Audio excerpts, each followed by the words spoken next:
Oke, semua pengen sukses kan? Tapi gimana kalau rahasia terbesarnya itu bukan soal kerja keras, bukan soal banting tulang, tapi justru sesuatu yang mungkin selama ini kita anggap sepele. Yuk, kita bongkar bareng-bareng. Oke, kita langsung to the point aja ya. Kutipan ini kedengerannya pesimis banget kan? Mungkin ada yang ngerasa, wah nusuk juga nih.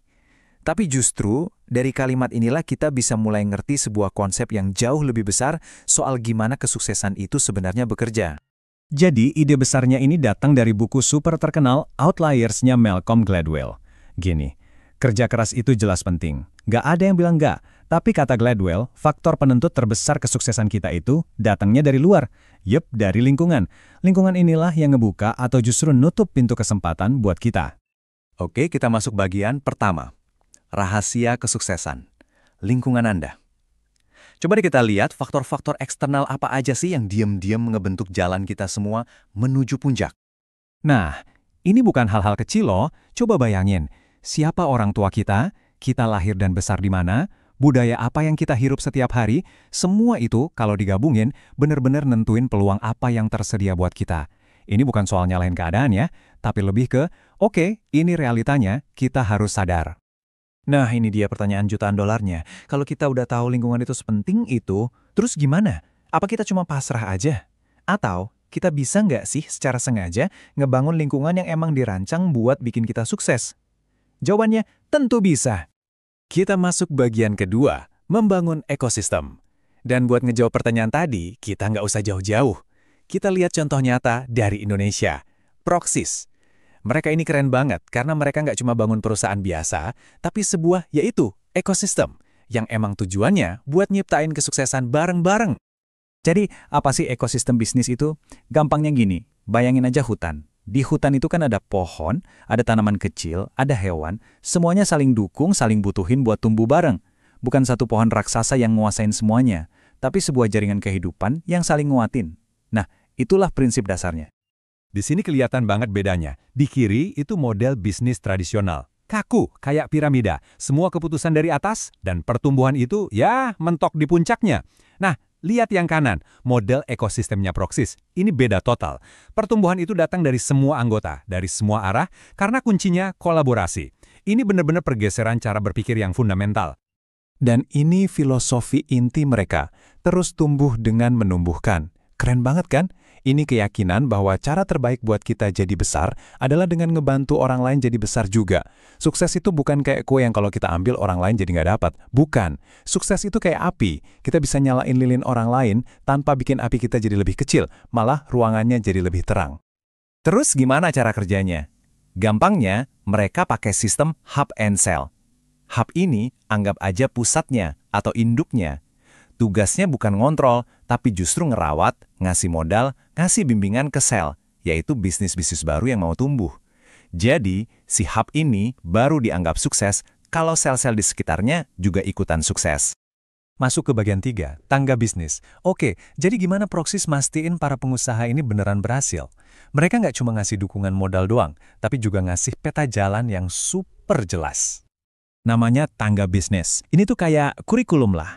Sebuah kerangka kerja yang jelas banget, biar tiap pengusaha itu nguasain dulu fondasi-fondasi penting sebelum naik ke level berikutnya. Jadi nggak ada lagi tuh yang namanya learning by burning money, atau coba-coba tanpa arah. Dan tangganya ini ada 4. Simple tapi dalam. Pertama, ya harus bisa menjual. Ini dasar banget. Kalau udah bisa jual, baru belajar soal keuangan, biar untung dan cash flow-nya sehat. Abis itu, naik lagi, bikin sistem. Biar bisnisnya bisa jalan sendiri, tanpa harus kita tongkromin 24 jam. Dan puncaknya, yang paling susah adalah ngebangun tim. Gimana caranya kita bisa numbuhin orang lain? Kelihatan kan, setiap anak tangga itu jadi fondasi buat tangga berikutnya. Oke, kita udah lihat teorinya, udah lihat strukturnya. Kedengarannya bagus banget kan? Tapi pertanyaannya, apakah model kolaborasi kayak gini beneran jalan di dunia nyata? Well, biarkan angka yang bicara. Slogan mereka ini, kolaborasi selalu menang, kedengarannya klise mungkin ya, tapi ini bukan cuma omong kosong. Ini adalah kesimpulan yang mereka dapetin dari data dan perjalanan mereka selama bertahun-tahun. Lihat angka ini. Lebih dari 90%. Ini tingkat keberhasilan bisnis-bisnis baru yang dirawat di dalam ekosistem Proxis. Juga dibandingin sama tingkat kegagalan startup di luar sana yang jujur aja tinggi banget. Ini bukti nyata kalau lingkungan yang tepat, support system yang benar, itu bisa mengubah nasib sebuah bisnis secara drastis. Oke, angka berikutnya. Ini adalah Compound Annual Growth Rate atau laju pertumbuhan tahunan rata-rata dari Proxys. Angkanya 33,5%. Ingat-ingat ya angka ini, karena di slide berikutnya kita bakal lihat perbandingannya. Nah, grafik ini nunjukin segalanya. Rata-rata pertumbuhan normal di dunia itu biasanya di bawah 20%. Proxys ada di angka 33,5%. Ini menempatkan mereka di kategori rapid growth. Jadi mereka bukan cuma tumbuh, tapi melesat. Jauh ninggalin rata-rata global. Ini kekuatan ekosistem. Dan kutipan dari pendirinya ini, Pak Rudy Maulana, seolah ngingetin kita semua. Di balik semua sistem, semua angka pertumbuhan yang keren tadi, ada satu hal yang jadi mesin utamanya. Hasrat yang tulus buat ngasih solusi, buat mecahin masalah. Itulah intinya. Sekarang bagian terakhir, giliran Anda mendukung. Setelah kita lihat contoh sebesar Proxys, gimana caranya kita bisa nerapin prinsip yang sama buat, menciptakan ekosistem kita sendiri dalam skala yang lebih kecil? Poinnya adalah kita nggak perlu jadi korporasi raksasa buat bisa ngebuka peluang buat orang lain. Prinsip tumbuh dengan menumbuhkan ini bisa kita lakuin di mana aja, bahkan di lingkaran pertemanan kita sendiri. Kita semua punya kekuatan buat jadi hub kecil buat orang-orang di sekitar kita. Dan caranya tuh simple banget, sederhana. Ada teman yang lagi jualan sesuatu, ya beli produknya, coba. Ada rekan kerja yang lagi bikin konten, repost, kasih semangat. Ada orang yang lagi nyoba hal baru, kenalin ke orang yang mungkin bisa bantu.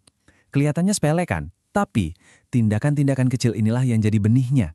Satu repost, satu pembelian, satu perkenalan, itu bisa jadi awal dari kesempatan besar buat seseorang.